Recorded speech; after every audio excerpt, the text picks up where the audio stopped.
নির্বাচন সুস্থ হলে তো আল্লাহ আশা করি যে ভোটটা দিতে পারবো। আমাতে ভালো চাইতেছে, আমাতে ভালো চাইতেছে। আর অন্যান্য আনো খাই, আনো ধর্ম আরও খাই। যেটা যেটা নির্বাচনী সরকার, ওইটাই হলে তো সরকার।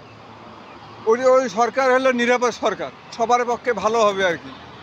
বা যে কোনো বাজেট বা যে কোনো ব্যবসা, যে কোনো কর্মক্ষেত্রে দিক দিয়ে আর কি আল্লাহর রহমতে আর কি ভালো হবে।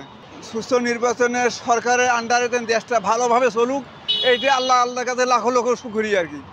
ইসলামের রাষ্ট্র কায়েম হোক, ন্যায় নীতিভাবে চলুক, হারাম জিনিসে বন্ধ হোক, হালাল পথে চলুক, গরিবের পক্ষে ন্যায্য বিচার আসুক,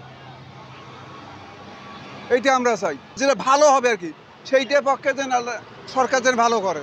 এর আগে ডিজিটাল কম্পিউটার দিয়ে ভোট কাটছাট করছে, ওরা ভোট কত বছর ভোটে দিতে পারি না। ব্যালট বাক্স চাই, তারপরে সিল নিজের হাত দিয়ে নিজে মারবো, আর যাকে খুশি তাকে ভোট দেব, এইটা আমরা চাই।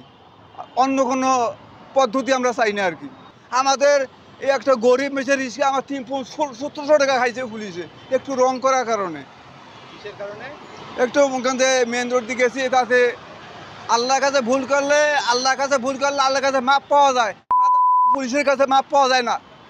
এই 1700 টাকা আমার খাইছে রিস্কের কামাই, তাহলে ওদেরকে দেবো না, আমার সংসারে চালাবো না, আমি কি কেমনে চলবো? খালি পুলিশ নয়, পুলিশ একেবারে এখান থেকে সংসদের যে সরকার পর্যন্ত যেন ভালো হয়, প্রতিটা ক্ষেত্রে আইন প্রশাসন যা আছে সব কিছু যেন ভালো হয়, দেশটা যেন সুন্দরের মতন চলে,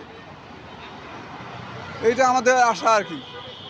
আর প্রতিটা যে মুসলমান ভাইরা যেন 5 ওয়াক্ত নামাজ পর্যন্ত পড়তে পারে, এরকম একটা আইন করতে পারে।